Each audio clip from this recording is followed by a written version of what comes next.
Vi meu pai, que era contador, ser preso às 6 da manhã pelo FBI sob falsa acusação de fraude.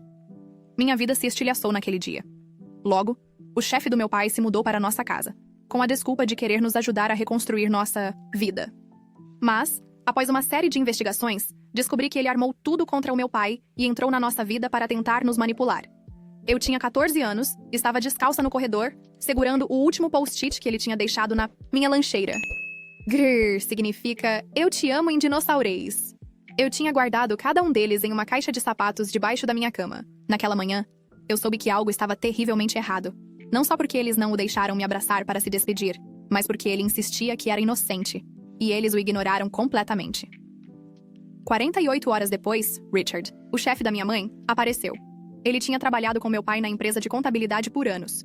Ele estava com sacolas de supermercado e aquele olhar falso de preocupação estampado no rosto. Marina, você não pode passar por isso. Sozinha, ele disse, entrando na nossa casa como se morasse ali a vida toda. Minha mãe estava devastada demais para resistir. Ele se mudou para o nosso quarto de hóspedes naquela noite, com 3 malas já prontas. O jantar foi um inferno. Richard se sentou na cadeira do meu pai, usou a caneca dele e tentou cortar a minha carne como se eu tivesse 5 anos. Nós vamos passar por isso, filhota, ele disse. Eu queria vomitar. Meu pai nunca me chamou de filhota, mas por meses eu fingi que estava tudo bem.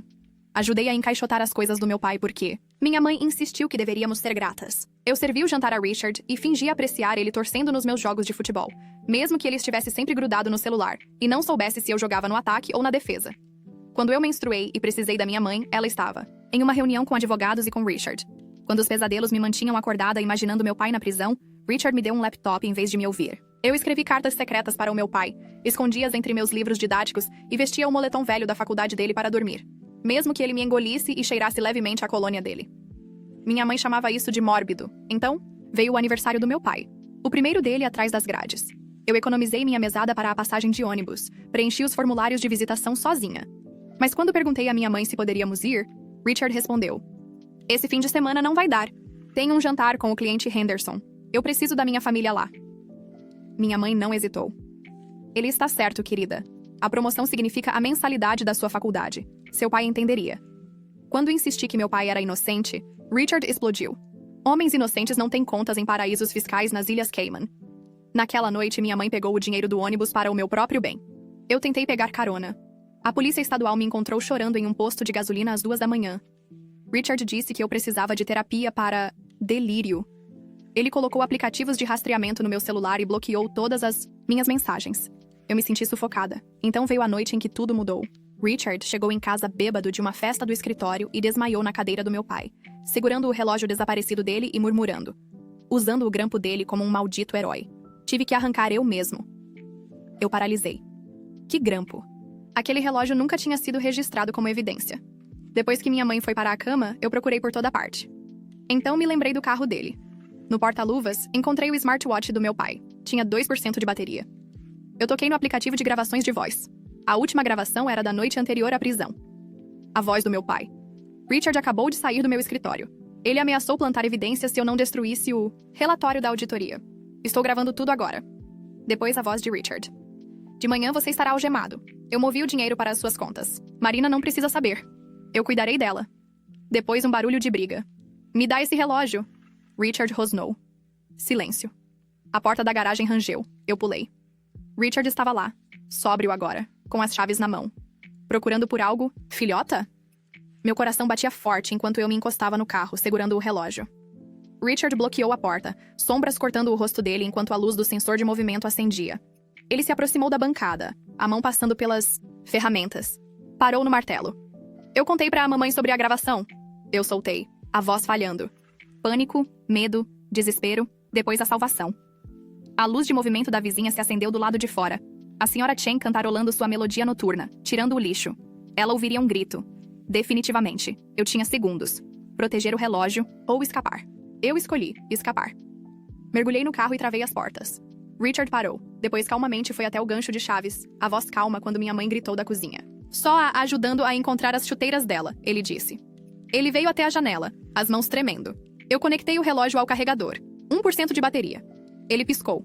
Eu me debati tentando transferir o arquivo para o meu celular, mas Richard tinha bloqueado as configurações. Um alerta de transferência tocou no aparelho dele. Ele sabia. Então veio um bip, uma mensagem de texto dele, uma captura de tela do cartão de crédito do meu pai, contas altas para jantares de clientes, evidências que podiam ser manipuladas. Uma segunda mensagem. A conta do Spotify da família, onde todas as playlists do meu pai estavam salvas. Ele ameaçou deletar em 24 horas. Na manhã seguinte, eu derrubei a caneca de café da minha mãe. Ela se estilhaçou. Minhas mãos tremiam. Eu parecia exatamente o que Richard queria que ela visse. Uma adolescente quebrada e paranoica. Na escola, o treinador me chamou de lado. Richard tinha relatado preocupações. Meus colegas de time cochichavam. Os pais proibiram festas do pijama na nossa casa instável. Eu almocei sozinha perto das lixeiras. Então algo se acendeu na minha cabeça. As contas offshore. Richard tinha ajudado a configurá-las para clientes internacionais. Eu investiguei mais a fundo. Jake, meu amigo, confessou que a mãe dele trabalhava na firma de Richard e precisava de uma recomendação para a faculdade. Ele não podia se envolver. Naquela noite, meu celular bipou. Backup na nuvem bem-sucedido. A gravação do relógio tinha sido salva. Eu sorri. Uma pequena esperança, mas o orientador educacional me viu e marcou como uma resposta emocional, inadequada. Mais uma mancha no meu prontuário. Richard mandou outra mensagem. Isso termina com um de nós dois destruído. Qual? A semana seguinte foi um borrão. Richard tomou conta de tudo. Minhas reuniões com os professores, minhas sessões com a psicóloga da escola. Ele se encheu de charme, se pintou como um padrasto dedicado. A senhora Martinez mostrou a ele meu diário de escrita criativa. Eu tinha escrito sobre me sentir presa. Ele guardou essa informação como munição. Os testes de polígrafo voltaram. Minha mãe passou. Ela realmente acreditava que Richard tinha apenas ajudado com os impostos na noite em que meu pai foi preso. Eu também passei, porque eu sabia que Richard tinha bebido no escritório naquela noite. Duas verdades, ambas incompatíveis. Alguém desenterrou mensagens antigas que eu tinha mandado para o Jake. Reclamações sobre meu pai ser rigoroso com as notas. Desabafos normais de adolescente, mas agora eram evidências de um ressentimento de longa data em relação a figuras, de autoridade. Estavam distorcendo tudo, usando contra mim. Uma garotinha no ponto de ônibus puxou minha manga e perguntou por que meu papai roubou dinheiro. Richard tinha explicado tudo na festa do bairro. A versão dele era simples o suficiente para uma aluna da segunda série repetir. Tarde da noite, eu me lembrei da câmera de babá de quando eu era pequena. A conta antiga ainda salvava as gravações na nuvem automaticamente. Eu vasculhei por meses e o encontrei. Richard na nossa sala de estar 1 mês antes da prisão, ensaiando preocupação no espelho, praticando falas sobre o comportamento errático do meu pai. Eu enviei a gravação para o tribunal de família. Rejeitada. Tentativa. De manipulação por um menor. A conta antiga do Amazon do meu pai ainda funcionava. O histórico de pedidos dele mostrava 2 smartwatches idênticos. Um enviado para ele, um para o escritório de Richard, mas o relógio de Richard nunca chegou. O pedido foi cancelado no dia anterior à prisão do meu pai. Estranho. O LinkedIn de Richard dizia que ele tinha estado em uma conferência naquela semana, mas o recibo do hotel na foto de perfil dele tinha a data errada. Eu dei zoom o suficiente e os metadados não batiam. A terapeuta que Richard me designou, a doutora Patel, registrava cada sessão. Minha preocupação com o meu padrasto. Ela era legalmente obrigada a relatar isso. Ela disse com uma cara genuinamente de desculpa. Tentei gravar Richard no jantar. Ele viu o reflexo do meu celular no micro-ondas. Não disse nada, apenas sorriu. Ainda tentando, filhota? Minha mãe se atrasou um dia. A consulta médica dela demorou. Eu podia pegar uma carona com Richard ou perder a audiência de custódia. Eu sentei em silêncio no carro dele, vendo-o ajustar o relógio gravado que meu pai tinha encomendado para ele quando eu nasci. Minha mãe tinha dito que Richard merecia algo para lembrar da minha infância. Ele me fez uma oferta durante o caminho. Guarde uma gravação de voz do seu pai. Uma, à sua escolha. Se você parar com isso agora. Ele chamou isso de generosidade. Eu recusei. Essa recusa entrou no meu arquivo de custódia. A criança prefere o conflito ao invés de um final. A irmã do meu pai deveria testemunhar. Desistiu de última hora. Alguém tinha feito uma denúncia anônima para o RH dela, acusando-a de espalhar teorias da conspiração. Ela tinha filhos, não podia arriscar o emprego. Os metadados da gravação de voz eram de 15 de março, não de 16 de março como o tribunal acreditava. Mas eu sabia o porquê. Meu pai sempre adiantava os aparelhos dele um dia depois do susto com o câncer da minha mãe. Ele não queria perder outra consulta. Essa mania seria usada contra ele. Enquanto eu olhava as coisas no depósito, encontrei o diário antigo da minha mãe. 2 meses antes da prisão, ela tinha escrito sobre a paranoia do meu pai em relação a Richard. Mas, ao investigar mais a fundo, eu percebi que meu pai não estava surtando. Ele estava construindo um registro da manipulação financeira de Richard, não por vingança, mas para proteger os colegas de trabalho. Minha avó me visitou, deslizou $200 na minha mão. Mas quando minha mãe entrou, a postura dela mudou completamente. Ela sussurrou: "Eu não posso perder minha filha também." Ela queria dizer publicamente. Ela tinha que ficar do lado da minha mãe. Eu criei uma conta falsa no Instagram e contatei a ex de Richard. Comecei de forma casual. Ela finalmente insinuou sobre as mudanças de humor dele, o comportamento controlador, a obsessão com a percepção. Na farmácia, eu esbarrei sem querer na mãe de Richard. Ela mencionou medicamentos para a ansiedade. E quando a receita aumentou, datas úteis. O celular do meu pai tinha sincronizado com o computador da nossa família. Na pasta de recentemente excluídos das gravações de voz, eu encontrei o backup final, a gravação original, tudo. Então Ellen, a ex-secretária do meu pai, entrou em contato através de um advogado. Ela tinha informações, a prova de que Richard tinha pedido a ela para autenticar documentos retroativos, mas ela queria imunidade. O envolvimento dela era muito profundo. Eu faltei a uma sessão de terapia para me encontrar com a advogada de Ellen. A doutora Patel me marcou como não cooperativa. A recomendação de custódia caiu. Nossa advogada pediu demissão. Richard tinha ameaçado o maior cliente da firma dela. Disse que eles retirariam todo o portfólio se ela não parasse de me representar. Ela pediu demissão no dia seguinte. No restaurante favorito do meu pai, eu confrontei a assistente de Richard, uma garçonete idosa que nos serviu por anos, testemunhou nossa discussão. O estresse desencadeou a condição cardíaca dela. Uma ambulância veio. Richard usou isso como arma, viu? Ela está traumatizando pessoas inocentes com os delírios dela. Eu fui suspensa da escola.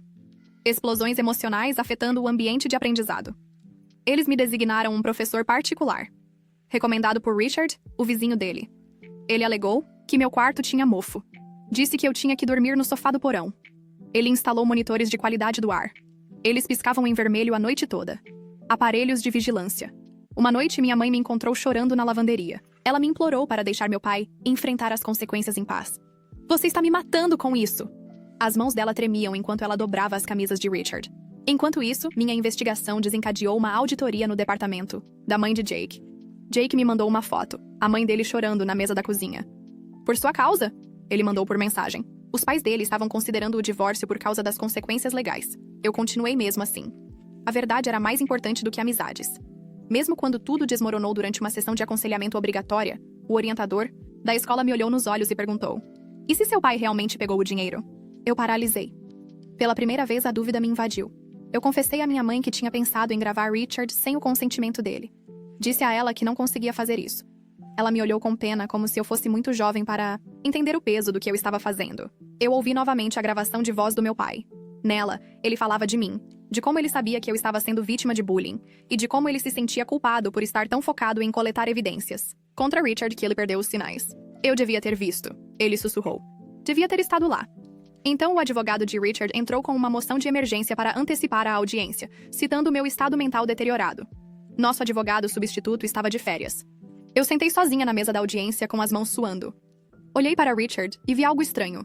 Tristeza, talvez, mas também obsessão. Ele não queria apenas vencer. Ele queria ser a versão melhorada do meu pai. Meu pai tinha faltado a jogos, faltado a jantares. Richard viu a oportunidade e a agarrou. A raiva dele vinha de ser rejeitado pela única pessoa que não precisava dele, o meu pai. Então eu mudei de tática. Eu revelei as anotações do meu pai sobre o perfil do Richard no Tinder, os hábitos de pesquisa dele. Ele tinha adaptado a personalidade dele para combinar com os vinhos favoritos da minha mãe, histórias da faculdade, até mesmo o tipo de cachorro que ela preferia. Ele a tinha avisado desde o início. Eu visitei a mãe de Richard novamente. A deixei devagar durante o bingo sobre a conta de aposentadoria dela, sobre o empréstimo que Richard pegou e nunca foi pago. Então veio a pausa que eu precisava. Richard mentiu sobre uma coisa pequena, onde ele tinha estado durante uma reunião com um cliente. Eu o peguei, apresentei a prova no tribunal. A expressão dele se quebrou. Depois da audiência, eu o vi desabar no túmulo do meu pai, soluçando. Eu não me aproximei, apenas fiquei por perto. Nós dois chorando sobre a mesma lápide. Então ele revidou. Ele entrou com uma contramoção. Eu era um perigo para a casa. O juiz começou a se inclinar para o lado dele. Tudo dependia do próximo. Depoimento da minha mãe sobre a noite da prisão do meu pai. Naquela noite, a mãe de Richard me mandou uma mensagem. Ele roubou a minha aposentadoria também. Mas depois ela acrescentou: "Você está machucando pessoas inocentes. Os funcionários da firma têm família." Era verdade. Os colegas de trabalho do meu pai estavam divididos. Alguns suspeitavam de Richard, mas ficaram quietos. Outros o defendiam por medo ou lealdade. Ninguém queria ser o próximo. O juiz delineou o ônus da prova. Evidências claras e convincentes. Uma gravação de voz não seria suficiente. Então, eu liguei para o Sr. Chen, um dos clientes mais antigos do meu pai. Ele devia todo o seu patrimônio à orientação do meu pai. O Sr. Chen concordou em dar uma olhada silenciosa nos livros da firma, encontrou uma trilha de auditoria parcial, mas se recusou a testemunhar. O status do visto dele era muito arriscado. A trilha de auditoria explicava por que meu pai tinha ficado quieto. Richard tinha gravações do colapso da minha mãe depois da morte do pai dela. Sessões de terapia onde ela admitiu pensamentos sombrios. Meu pai sabia que isso a arruinaria no tribunal, então ele a protegeu mesmo enquanto Richard o incriminava. Eu verifiquei o histórico do Bluetooth do carro do meu pai. Encontrei o celular de Richard conectado a ele na noite anterior à prisão. Uma ligação foi registrada para minha mãe. Eu a reproduzi. Richard falando sobre o plano no carro dos meu pai. Outra mentira que ele tinha dito sob juramento. Perjúrio exposto. No tribunal eu mostrei tudo. A estratégia de Richard para nos isolar. A trilha de evidências. Como ele se aproveitou das nossas vulnerabilidades. O luto da minha mãe. A ética do meu pai. O meu medo. O rosto da minha mãe se desmoronou. Ela finalmente viu. O FBI reabriu o caso. A perícia digital autenticou cada arquivo. Os metadados batiam com o padrão do meu pai de adiantar os dispositivos em um dia.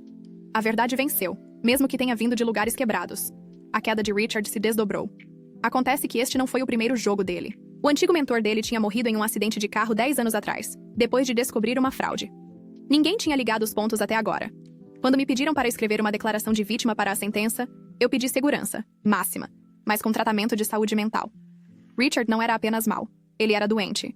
Meu pai teria querido que ele recebesse ajuda. Meu pai foi solto sob fiança. Eu ganhei a guarda através da minha avó, enquanto minha mãe entrava em terapia intensiva. Estávamos morando separadas, fragmentadas, mas tentando curar. Nossa cidade se dividiu. Alguns vizinhos pediram desculpas. Outros nos evitavam. Alguns tinham suspeitado, mas temiam retaliação. Outros tinham ajudado Richard e agora agiam como se não tivessem feito nada. Minha mãe e eu começamos a fazer terapia juntas. Nós duas éramos vítimas usadas uma contra a outra por alguém que sabia como manipular o amor e a lealdade. Richard nos dividiu como se fosse um jogo de estratégia. Ordens de restrição foram emitidas. Os bens de Richard foram liquidados. A reputação do meu pai foi restaurada. Mas não parecia justiça, apenas alívio. 6 meses depois, eu falei em uma reunião de defesa das vítimas sobre controle coercitivo, sobre as manipulações silenciosas que isolam você, sobre como os predadores nos tornam cúmplices em nosso próprio silêncio. Meu pai reconstruiu a carreira dele. Minha mãe terminou a terapia. Richard pegou 25 anos de prisão, com acompanhamento psiquiátrico. Eu não recuperei a minha vida antiga, mas eu recuperei a minha voz, e eu a usaria para garantir que ninguém mais perdesse o que nós tínhamos.